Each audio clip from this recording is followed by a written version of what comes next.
Schlitz, the beer that made Milwaukee famous, presents The Halls of Ivy, starring Mr. and Mrs. Ronald Colman.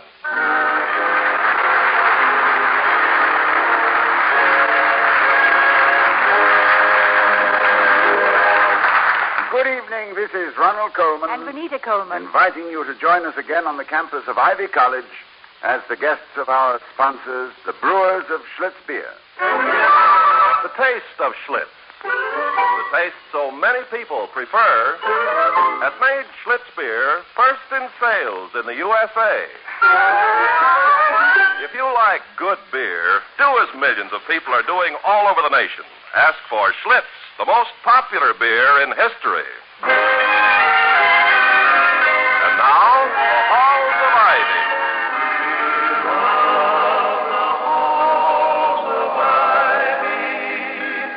That surround us here today.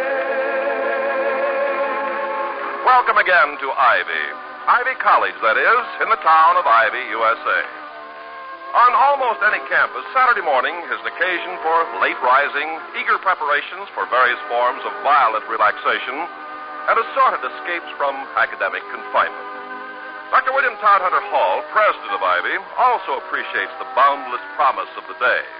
But even more, he appreciates his beautiful wife, Victoria, to whom he's saying, A fine Victorian hand has been at work this morning, my sweet. What is it? I have just been in my study, prepared to straighten out innumerable small confusions, and I find that everything is dreadfully in order. I shall be weeks recovering that chaos, which I always hope gives visitors the proper impression of midnight oil squandered and toil unremitting. Was I wrong to do it? It looked as though the wires had broken on a bale of waste paper. Yes, I know. It must be rather frustrating for a conscientious homebody to have a husband who conducts his official affairs with the happy abandon of a mouse in a wastebasket. What does that make me, a mousewife? A mousewife, very charming. Yes, charming. But would you prefer to have a husband with a neat study and a disorderly mind? Or one with an orderly mind and a study which looks as though it was swept out each evening by an ill-tempered man on a bulldozer? I'll settle for the neat fella with the ill-tempered mouse. Now, shall I go back in and nasty up the tidiness? Oh, no, dear. Thank you. But may I ask what brought on this outburst of domestic order? It's Saturday. Oh, it's Saturday. Is that an explanation or just a flat, irrelevant statement? Why, it's very logical. Saturdays I sort the laundry. Oh, of course, yes. Laundry. Mm-hmm. Now, let me see. Mental association. Clean sheets of paper, ergo, clean study. Of course, darling, the logic is inescapable. That's your logic, not mine. Well, what's yours, starting with this is Saturday? Well, very well. Now, this is Saturday. Saturday, I sort the laundry. And Mr. Jessup, who delivers the laundry, always reminds me of the little man we asked to take our picture on London Bridge. London Bridge. No, please proceed. I am fascinated by your mental processes. Well, it follows quite naturally. I was reminded of that picture, and all of a sudden I wanted to look at it again. And I knew you had it someplace in your study, so I went to look for it. And I bumped into your chessboard and I knocked off some of the pieces. And I felt so guilty, I thought I'd make up for it by straightening out your study. You see? Yes, of course. A simple chain of events easily followed by anyone. Particularly the seventh son of a seventh son, born with a caul, proficient with the Ouija board, and gifted with second sight. Anyway, I do thank you. As Ben Franklin said in his Poor Richard, if you want a neat wife, choose her on a Saturday. Oh. You may have chosen me on a Saturday, dear, but you proposed on a Wednesday. Well, the sight of you, having always made me deliriously weak in the middle, it was only logical that I should take such a delirious step in the middle of the week. And now, a brief farewell, my love. Yeah, farewell? What, are you running away and joining the gypsies just because your study's neat? No. I have some matters to clear up at the administration office. Oh. If Mr. Wellman calls, tell him I have left for Upper Rhodesia with my butterfly net. to look for the rare Flitterensis peculiarina. Are you expecting Mr. Wellman to call? No, but that's when he always does call. He is a living inadvertence, alert for the unpropitious. Well, I'll tell him you said so if I can remember it, which I doubt. Now, come on, I'll go to the door with you and pick up the mail, huh? Ah, what a crisp, lovely day. You sure you don't want to change your mind and stay home, Toddy? That new 2-volume Thomas Jefferson you ordered came yesterday. No. Don't tempt me, my sweet. Ah, look at them, Vicky. The Harriers of the cross-country team. There's nothing more graceful than a foot runner who has hit his stride. Well, they must like what they're doing. I can't imagine any other reason for running down the street in your undies in the middle of winter. You know, they look like fugitives from a press-while-you-wait shop.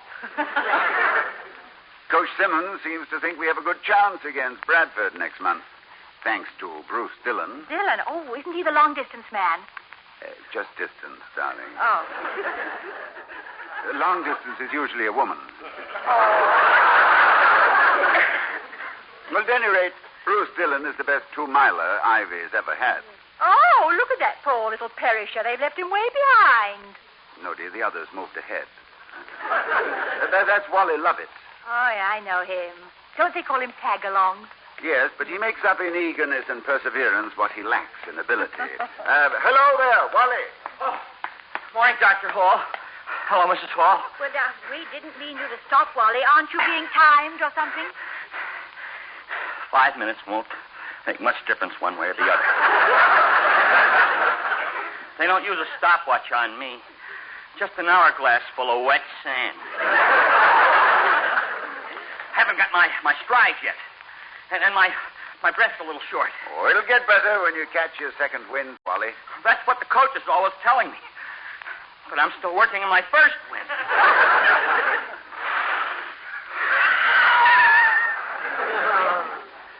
Does that sound right to you? Sounds as though your fan belt's broken. Now, how can you tell when it's your first or second wind? I wouldn't know. I never had a second wind.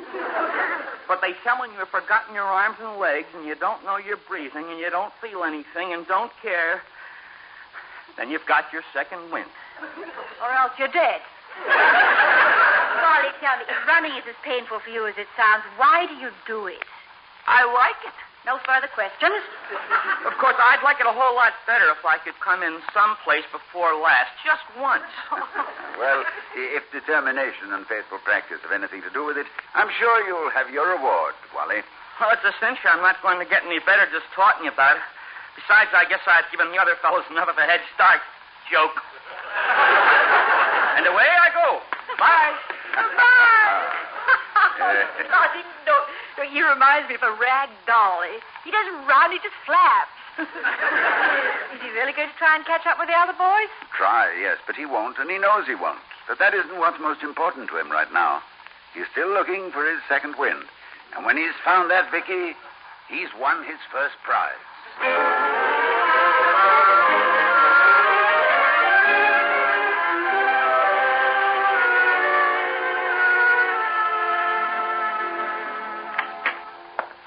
Vicky, you home? Hello, darling. Have a good morning. Wonderful, and worked up a tremendous appetite. What do we have for lunch? Mr. Wellman, I'm afraid. Oh, how are we having him? Sautéed or scalloped? Well, he was scorched when he arrived, and by now I think he's burned to a crisp. He brought the track coach with him, and... I'm waiting, Dr. Hall. In fact, I've been waiting. Oh, I'm sorry, Mr. Wellman. Not to mention the fact that Coach Simmons has been waiting also. 2. Hello, Mr. Simmons. How are you, Dr. Hall? Oh, I'm fine. I'm sick. Sick of de-emphasis. It's all you hear. De-emphasis here, de-emphasis there. What's the matter with emphasis? I think, Mr. Wellman, that perhaps You told me what you think, Simmons, and Dr. Hall's told everybody what he thinks, and nobody's thinking about the boy. 1 minute we tell him, go, get him, beat him. Next we tell him, no, don't, stop. Well, I say go, and may the best man win. Well, I agree with you, Mr. Wellman. oh, no, you don't. All this, there's about too much emphasis on athletics. Wurzelweed. That is, weasel words. Look what it's done. We're not cheering our boys on. We're discouraging them. But, Mr. Wellman, I saw a whole flock of boys out running this morning, and they didn't look discouraged. Unless you're speaking of Wally Lovett, and he was only trying to get his second win. Lovett. Ha! And that's another thing, Simmons. You keep a deadhead like Lovett on the team and let Dillon go. Well, I can't do anything about Lovett, Mr. Wellman. I know he's lousy, but I like him. And he likes to run. But what's this about Bruce Dillon? It's a disgrace. That's all, a disgrace. Dr. Hall, I wouldn't have come to you about Dillon, but Mr. Wellman insisted. Suggested, Simmons, suggested. Well, yes. Suggested on an or-else basis. You see, Dillon has dropped off the track team, Dr. Hall. Well, that is bad news. Did he give you any reason, Coach? Oh, yes. Yes, and one I never thought I'd live to hear. He feels that he's been wasting precious time, that he came to Ivy to study. He's studying all right. He's out to make straight A's or bust. Ha ha! How do you like that, Dr. Hall? If I didn't like the idea of a student trying to make good grades, Mr. Wellman, I'd have to resign my position. I must admit that it's good to hear of a runner who wants to toe the mark scholastically. Well, perhaps the real significance of this has escaped you, Dr. Hall. A very fine athlete has been so de-emphasized, he's turned into nothing but a student. Poor boy, you make him sound utterly depraved. I didn't say that, Mrs. Hall. Well, you implied that, Mr. Wellman, but perhaps we misunderstood you. My compliments, Dr. Hall, for admitting the possibility. If I haven't made myself clear, then I don't understand myself. And if I don't, why don't I? Because I put the interests of Ivy before myself. And if you and Simmons can't see what's happening right under your... that's all I have to say. Look, Dr. Hall, a coach can push a boy a little now and then, but he's got to know when to stop, or he'll just shove him on his face. If Dillon doesn't want to run, I don't want him. No matter how good he is, if he feels that way, he's still no good to me. Maybe not to you, Simmons, but don't stand there and tell me Bruce Dillon isn't good for Ivy. That he isn't the best man we've ever... That he hasn't a chance. I mean, he might even go to Sel Hinkey for the Olympic Games. Sel Hinsky, that is. No, I mean Helsinki. Well, Mr. Wellman, Dillon has made his decision, and I believe that each individual student must determine for himself his reason for being here. This is not a question of de-emphasizing anything. It's simply a matter of placing the emphasis where it properly belongs. Well, I don't belong here, Dr. Hall. Obviously, I'm a minority in this matter, but thank goodness I'm a minority with the majority on my side. Goodbye. I must admit there's one thing I admire about Mr. Wellman. He always raises his colors in defeat. He makes a hasty retreat sound like a rousing victory. Well, I want to thank you, Coach, for your enlightened attitude. Well, Dr. Hall, I want to win, but that's not all I want. Maybe that's why I'm coaching at a small college and loving it. Thank you both for your patience. Bye. Now, goodbye, Mr. Simmons. Poor Coach Simmons. The first year he gets a really hot prospect, and look what happens. Bruce Dillon comes down with a case of athlete's brain. Well, athlete's brain is a disease unlikely to reach epidemic proportions. Some students are bound to take scholastic honors, and some are bound to earn marks for strength and agility. But it's a rare thing to find the honor-bound and the muscle-bound in the same package.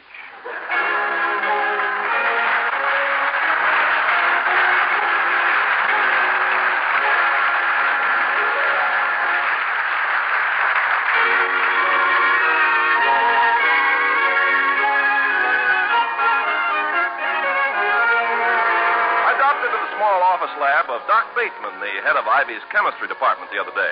Doc was correcting mid-quarter examination papers, and I interrupted him just as I heard. Oh, no. Well, hello, Doc. Something wrong? Huh? Oh, it's you, Carpenter.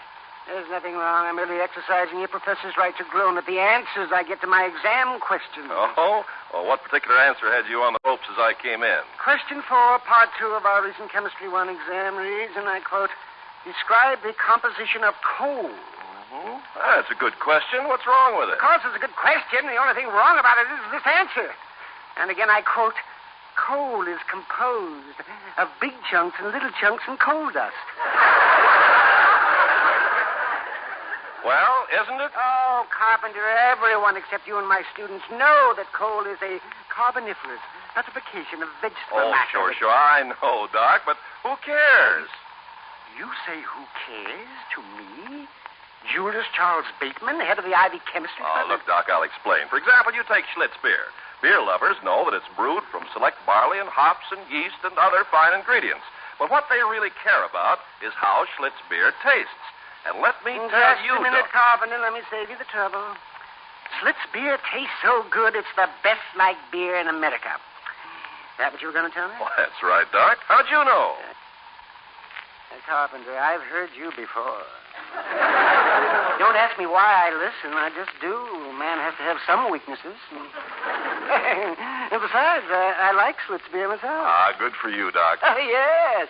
Let's take a 10-minute break and take it big. You know where we can find a couple of bottles of Schlitz nearby? Doc, I just might. Let's be on our way right now.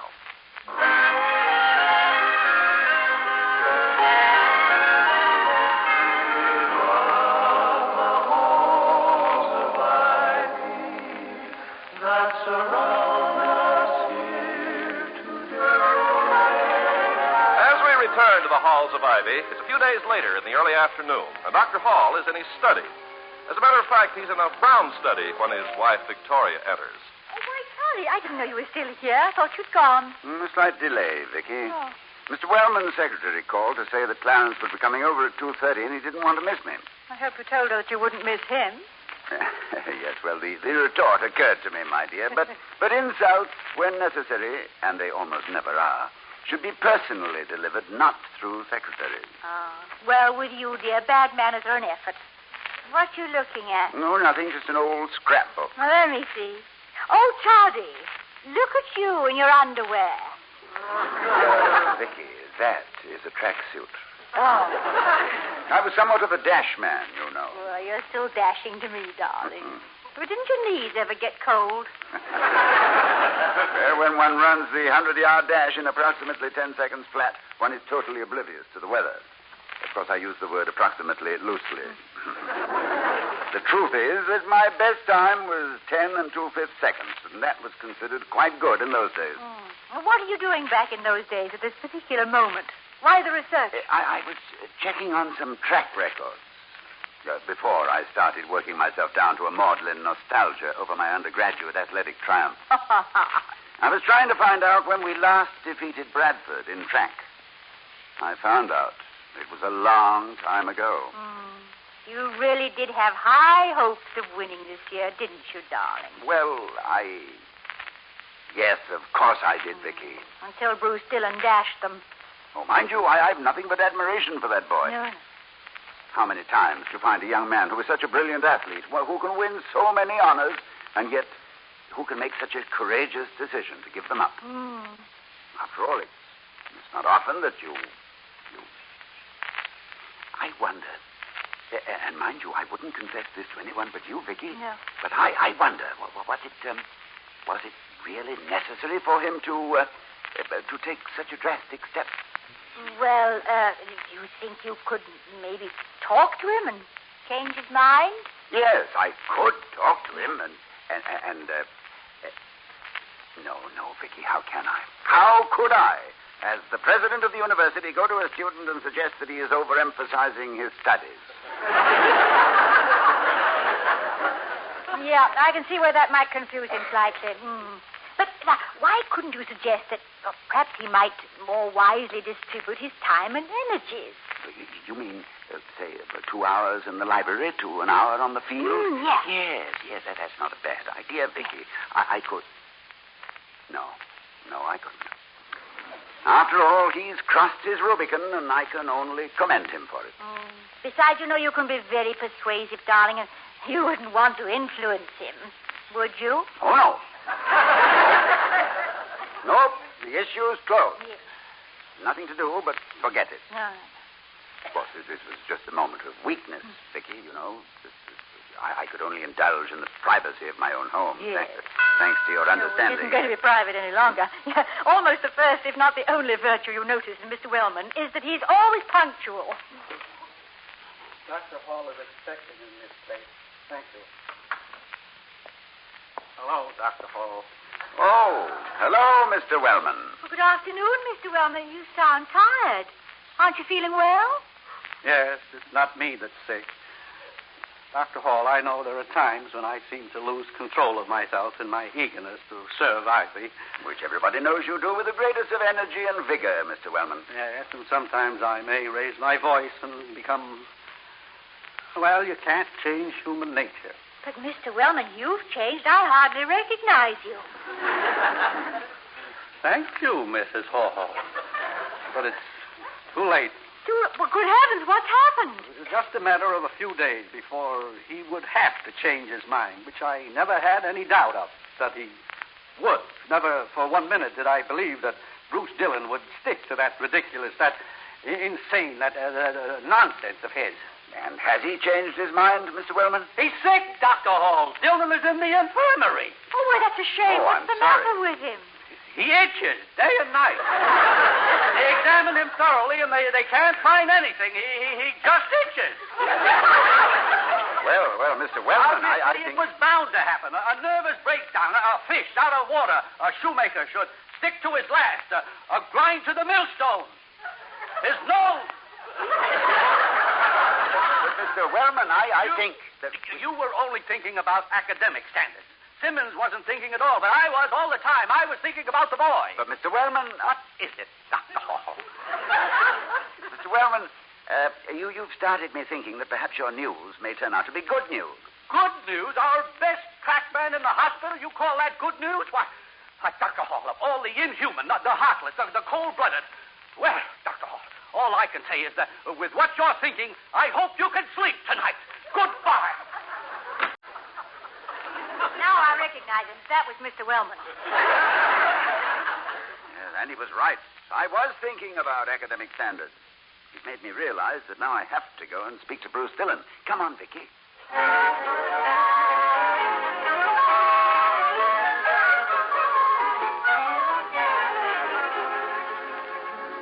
Well, it's certainly flattering to have the president and his wife come to see me, but, Dr. Hall, I didn't know I was that sick. Fortunately, you're not really sick, Bruce. Dr. Taysom has assured us that your condition is only temporary. And besides, Dr. Hall and I don't limit our sick calls only to those who are in extremis. Has your itching stopped? It comes on me in waves, Mrs. Hall, but I'll try not to scratch while you're here. Well, don't mind me. As the old saying goes, scratch where it itches, not where it looks the best.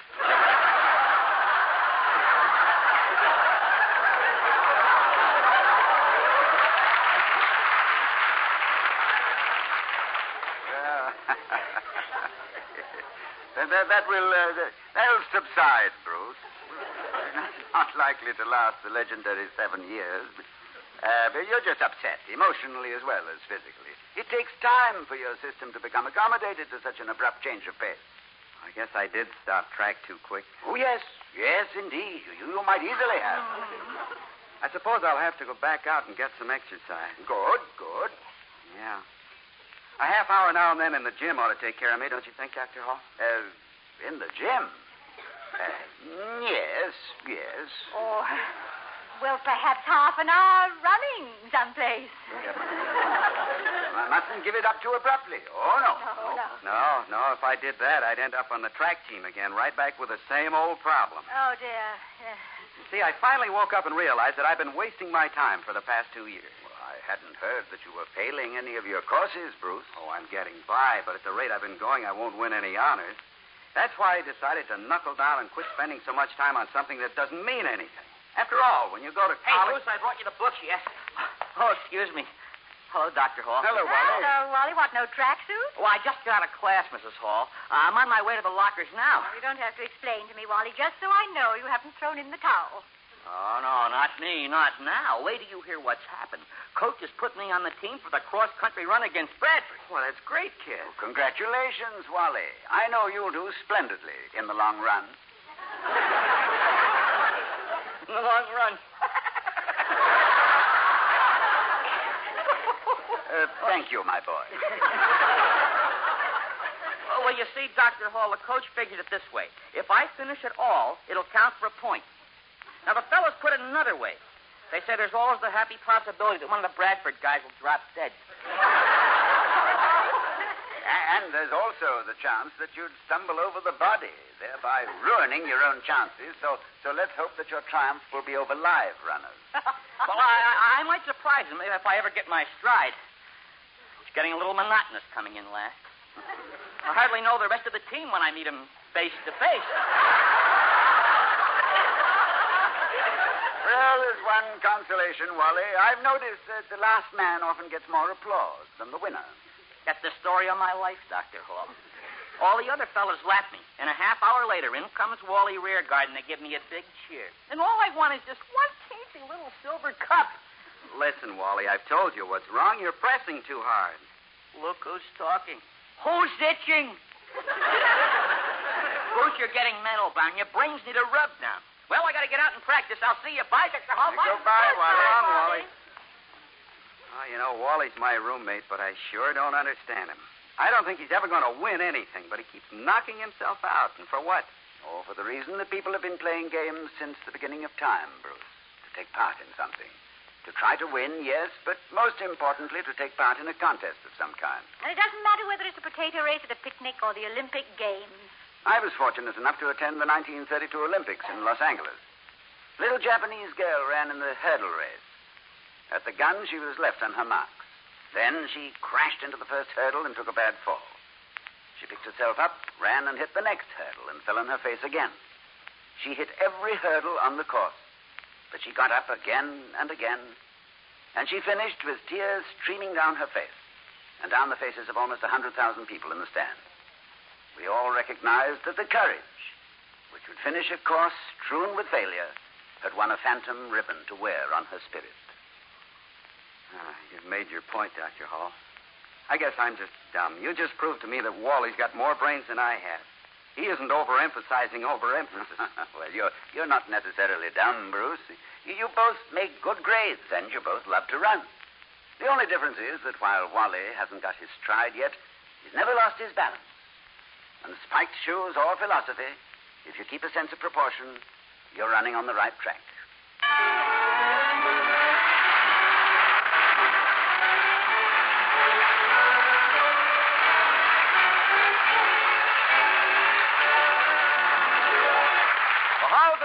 Starring Mr. and Mrs. Ronald Colman has been presented by Schlitz, the beer that made Milwaukee famous. The taste of Schlitz, the taste so many people prefer, has made Schlitz beer first in sales in the USA. Why don't you two enjoy the most popular beer in history? Next time, every time, ask for Schlitz beer. And now, here again are Mr. and Mrs. Ronald Colman. Thank you, Ken. Ladies and gentlemen, one of our characters tonight was a boy who ran without any hope of winning. He ran because he liked to run.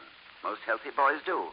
But last year in America, there were an estimated 28,500 cases of polio. Boys and girls, men and women, who were taken out of the running by this crippling disease. 4 out of 5 of these cases are financed, at least in part, by the National Foundation for Infantile Paralysis, the March of Dimes. But polio is creeping ahead of the available funds. So please make as generous a donation as you can. Yours is the power to line with silver the dark clouds which threaten our children and our neighbors. Thank you. Good night. Good night from all of us. And from our sponsor, the Joseph Schlitz Brewing Company of Milwaukee, Wisconsin, and its thousands of friendly dealers throughout the nation.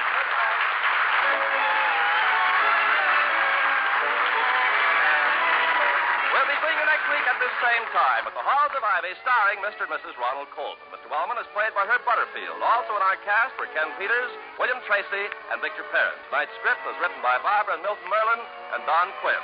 The Halls of Ivy is presented by the Joseph Schlitz Brewing Company of Milwaukee, Wisconsin, who invite you to enjoy on television the Schlitz Playhouse of Stars with the brightest names of Hollywood and Broadway. See your newspaper for time and channel. Ken Carpenter speaking. Now, just for laughs, join the Great Gildersleeve on NBC.